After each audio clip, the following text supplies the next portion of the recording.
मन मंदिरा गजर भक्तीचा.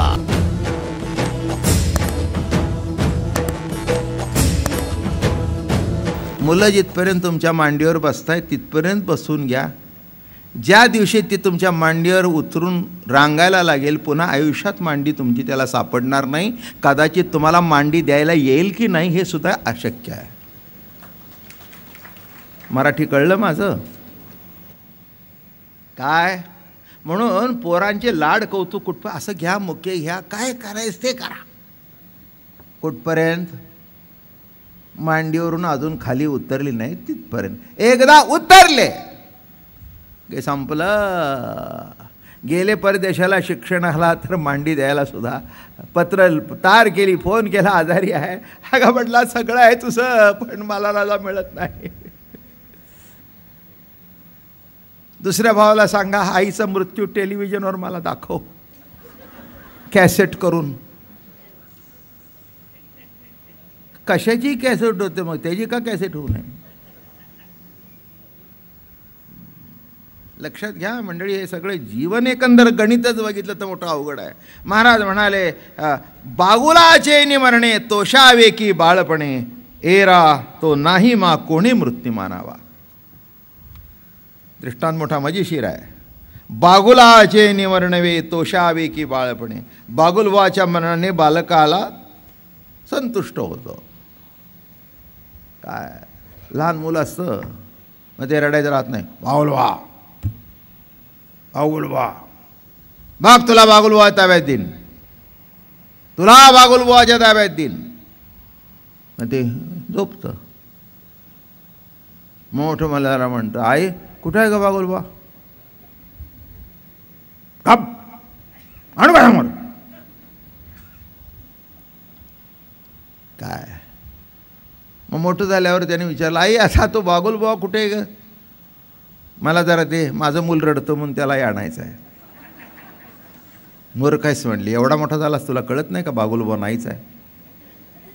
बागुलबुवा ही कल्पना आहे, तसं बंधमोक्ष ही कल्पना आहे. बंधमोक्ष काय ही कल्पना आहे. हां, बागुलबुवा मुळात नाहीच. आहे कुठे? आहे कुठे? बघितलं की कळेल बागुलबुवा नाही. हे बघा, हे जे सगळे झालंय ना, बागुलबुवा सुद्धा आईच आहे. तिने निर्माण केला. तिने हळू कोणाचा आवाज आला? बागुलबुवा.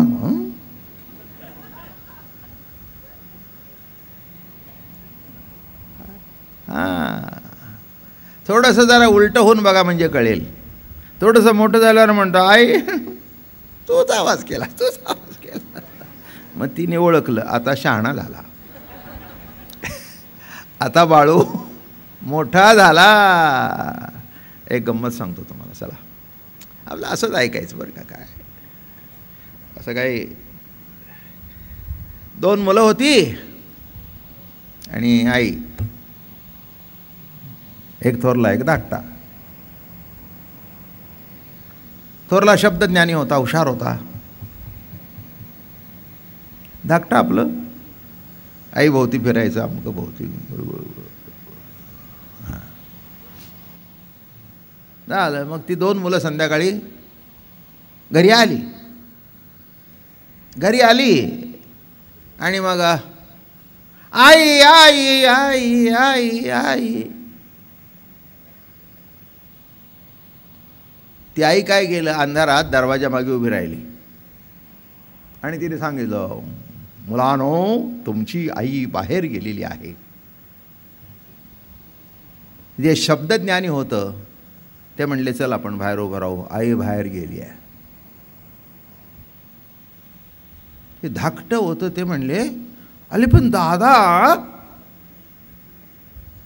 ते मी आई गेली आहे कोण म्हणतले?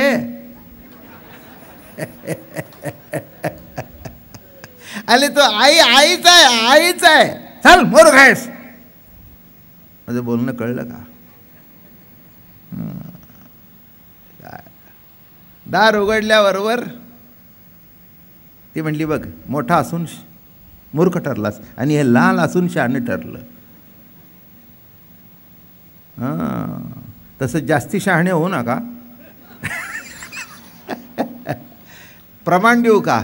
शब्द ज्ञाने होसी आगळा, म्हणसी न बिहे कळी काळा, बोधे विण सुख सोहळा, आहे तो जिव्हाळा वेगळाची.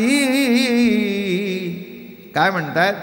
जो मूळचा जिव्हाळा आहे तो वेगळाची आहे. भस्म उधळण जटावारू. काय म्हणतात? शब्द ज्ञानाने आगळा होशील, कळी काळाला घाबरणार नाहीस. त्यांच्यासमोर उदाहरण होतं ना, 1400 वर्ष जगलेला. कळी काळाला सुद्धा घाबरत नव्हता, पण शेवटी 1400 वर्षाचा 14 वर्षाच्या मुक्ताबाईला शरण आला आणि ती गुरु झाली त्याची. गप्पा खूप सांगत होता. अहम ब्रह्मास्मी. काय मुक्ताबाई आंघोळ केली होती आणि ते आल्यावर असे मागे सरले. ते म्हणले, का रे, काय विकार आला का मनात? विकार आला का? नुसत्या गप्पा मारतोस ज्ञानाच्या. ज्ञानेश्वर महाराज म्हणले, मुक्ताई तूच त्याची गुरु हो. आणि अख्ख्या चांगदेव महाराजांच्या अभंगामध्ये माझी आई मुक्ताई आहे, माझी आई मुक्ताई आहे, माझी आई मुक्ताई आहे.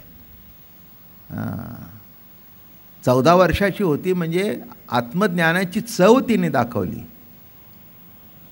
चव दाखवणारे 14 वर्ष. काय चव दाखवली? निज ज्ञानाची प्रतीती आणून दिली. मग काय, संपलं. 1400 वर्ष जगून व्यर्थ वाटलं, व्यर्थ वाटलं. नीट लक्षात घ्या. कारण का? त्यांना जे ज्ञान होतं ते अज्ञान सापेक्ष ज्ञान होतं. आणि म्हणून महाराज म्हणाले, बागुलाचे निमरणे. आणि मग ते पुन्हा पहिल्या दृष्टांतावर जाऊ. बागुल गेला गेला गेला गेला, घे बघ काठी वाजवली, गेला. हा, मुलं पित नाहीत काय काय वेळेला. दूध पितोस का नाही? बागुलाला बोलवतो, ते कटकट कटकट कटकट पिता. गेला का? गेला. कुठे आला होता तो? गेला. आलाही नाही गेलाही नाही. हां, घटाचे नाही पण फुटलियाची नागवण. 2-3 दृष्टांत ओळीने दिले. मानती असे ते जाण म्हणून की घटाचे नाही पण फुटलियाची नागवण. महाराज म्हणाले, कसं घडतं? घटाचं नाही पण. ज्या कोणाला घटाचा नाहीपणा म्हणतात, घटाचा प्रागभाव म्हणतात, म्हणजे काय? घट पूर्वी कसा होता तसा. पूर्वी कसा होता? अरे बघा, नाही लक्षात आलं तुमच्या. घट पूर्वी असण्याच्या तो अभाव रूपाने असतो. काय म्हटलं मी? घट असण्याचा म्हणजे काय होता? म्हणजे कसा? अभाव रूपाने होता, म्हणजे नाही रूपाने होता, म्हणजे अज्ञान रूपाने होता. अभाव रूपाने काय आहे, पण कशा रूपाने आहे? अभाव रूपाने आहे. हां, म्हणून महाराज काय म्हणतात या ठिकाणी, असा जो अभाव रूपाने फुटल्याने नुकसान झाले असे मानण्याचं काही कारण नाही. आता पूर्वीच जर नव्हता तर फुटल्याने नुकसान झालं हे म्हणण्याचं कारण काय? बरं, अजून दुसऱ्या पद्धतीने सांगतो. घट कशाचा? मातीचा. जेव्हा घट तयार झाला तो कशाचा? मातीचा. फुटल्यानंतर काय झाला? मातीत. म्हणून आपल्याकडे शब्द चांगला आहे. कुठे गेला होता? त्यांच्या मातीला गेलो होतो. निरनिराळ्या भागात. कुठे गेलो होतो? अंत्ययात्रेला. मोठा शब्द. कुठे गेलो होतो? पोचवायला. वैरी असेल तर कुठे गेलो? जाळायला. काय विविधता आहे नाही? मराठी भाषा कशी समृद्ध आहे. कुठे गेला? पेटवला एकदा त्याला. मी सुद्धा 1 लाकड ठेवून आलो. कळलं का? असं आहे, असं आहे. आणि कुठे? मातीला गेलो होतो त्यांच्या. मयत, माती. शब्दाचा अर्थ कसा आहे? जिथून आला तिथे गेला. दिसला तरी काय दिसला? मातीच. ज्ञानेश्वर महाराज म्हणाले, चिखल ओला. हा कसा आहे? ओला चिखल आहे. ओला, ओला चिखल आहे. दुसरं काय? बघितलं का नाही? एकदा चैतन्य गेल्यानंतर ओला चिखल बघा की कसा आहे तो, सगळं नाकातून तोंडातून सगळं बाहेर पडतं नाही, असं फुगत जातं. मग काय जास्ती ठेवायचं नाही, म्हणजे ते धरताच येत नाही, उचलता येत नाही, जिथे हात घालतात ती आतमध्ये बोटं जातात. कारण या शरीरामध्ये जास्ती भाग पाण्याचाच आहे, पाण्याचाच आहे, सगळं पाणी होऊन जातं. बरोबर आहे ना? लक्षात ठेवा. तसं या ठिकाणी म्हणाले, म्हणून बंधची तवो वावो मा मोक्ष के प्रसव परी मरोनी केला ठाव आहे विद्या. काय हे अविद्याने मरून ठाव केला. ते आपल्यात म्हण आहे, तुम्हाला सगळ्यांना माहिती असेल. आपलं नाक कापायचं आणि दुसऱ्याला अपशकुन करायचा. एक प्रथा अशी आहे की बाहेर जाताना कोणाकोणाला बघू नये, त्यात नकट्याला बघू नये. आता आपलंच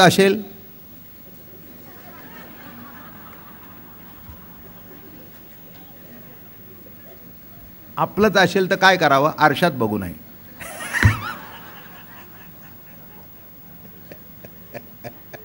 आरशात बघितलं नाही म्हणजे आपलं नाकटं नाक आपल्याला दिसणार नाही, बायकोला दिसू दे, काय हरकत नाही.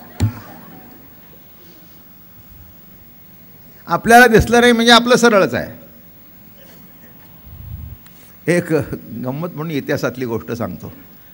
हे जे राजे होऊन गेले ना सगळे, बादशहा मोगल कारकिर्दीमध्ये, ते त्याच्यातलाही इतका कुरूप होता. आणि आता राजा असल्या कारणाने एक एक नागिनी पद्मिनी सगळ्या त्याच्या बायका, देखण्या सगळ्या उत्कृष्ट. काय एकदा योगायोगाने त्याला माहिती होतं आपला चेहरा चांगला नाही, म्हणून तो आरशात कधी बघायचा नाही. एकदा चुकून त्याने आपला चेहरा आरशात बघितला ना, आरसा फेकून दिला. समोर होती त्यावर, काय बघतेस, काय काही बघत नाही म्हणले. एकदा तू बघितलास तर आरसा फेकून देतास, आमची काय अवस्था होत असेल रात्रंदिवस तुझं थोबाड बघताना.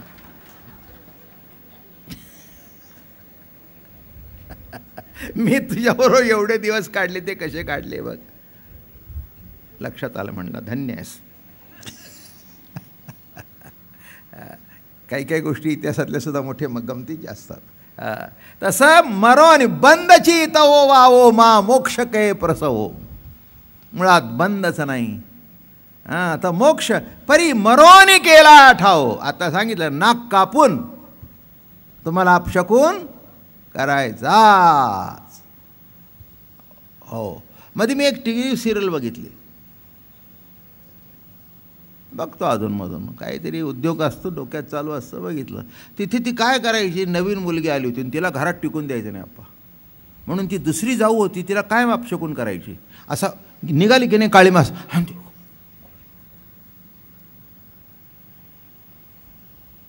अपशकुन. पुन्हा दुसऱ्यांदा काय केलं, निरांजन होतं ती फुकलं, ते म्हणली तू बघ अपशकुन. मग काय केलं, आरसा फोडला. मग सासू म्हणली बघ तू आल्यापासून घरात सगळे अपशकुन होऊ लागले. माझं म्हणणं कळलं का? ही अंधश्रद्धा आहे. अपशकुन नाही, काही नाही. ज्या दिवशी खरा अपशकुन होईल त्या दिवशी तो तुम्हाला सोडून जाईल. माझं म्हणणं कळलं. आणि एक लक्षात ठेवा, या सगळ्या बंधातून जर सुटायचं असेल, अपशकुन नाही सुकूनच आहे ना, दोन्ही बाजून आहे का? उठल्यापासून अगदी नित्य उठवून या युद्धाचा प्रसंग, डबा घे, नोकरीला जा, सकाळपासून संध्याकाळपर्यंत काम कर. पुन्हा घरात आल्यानंतर बायकोनी मोबाईलवर सांगितलं येता येता 5 किलो कांदे घेऊन या. सकाळचा डबा एका हातात, 5 किलो एका हातात, थाप लागत लागत लागत पोरांमध्ये कार्ट्या बघ की बाप दाबून आला, अगं तू का उठत नाहीस?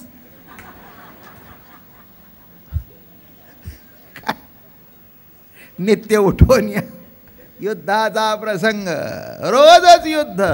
मग आता याच्यातून सुटलं म्हणजे शकूनच ना.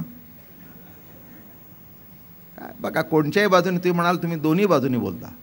हे दोन्ही बाजूनी मी विषय समजून सांगतो का, कारण इथे अज्ञानी आला आणि मोक्षी आलाय ना, बद्धही आला आणि मुक्त आलाय. आता या दोन्हीतून सुटाल तेव्हा तुम्हाला कळेल की निजज्ञान काय आहे. आणि म्हणून महाराज या ठिकाणी म्हणाले आटपलं जातं. हा, एरा बागुलाची नाही मा हर्ष विशद तो काही तेवी बंदची न दिसे मा मोक्षीची काहीचा अविद्येचा भाव धरुणी मग की जे निराकारण आणि निराकारणाविन मोक्षपणे मोक्षासी. अविद्या ग्रहित धरून निराकरण करायचं, ग्रहितच कशाला धरायची? तुम्ही ग्रहित धरली म्हणून निराकरण कर. बागुलबुवा आहे हे ग्रहित धरला म्हणून त्याला घालवण्याची पाळी आली. त्याला एक दृष्टांत सांगतो आणि संपून टाकतो. आपल्या पोटात कुठे काहीतरी दुखू बिकू लागलं जर का, पूर्वीचा काळ बरा होता, किती जरी शोध लागले तरी माणसं इतकी लवकर काही हे होत नव्हती, सगळं व्यवस्थित होतं. आता काही 4-5 दिवस झालं नाही की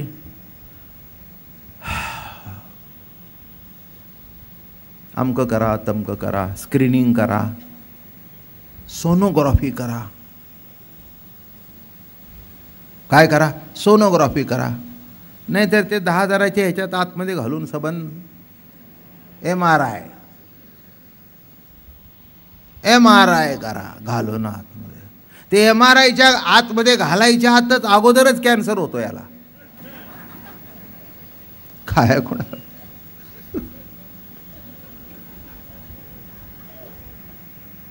येतानाच तोंड बारीक करून, काय झालं बघितलं का डॉक्टरने? MRI करायला सांगितलं.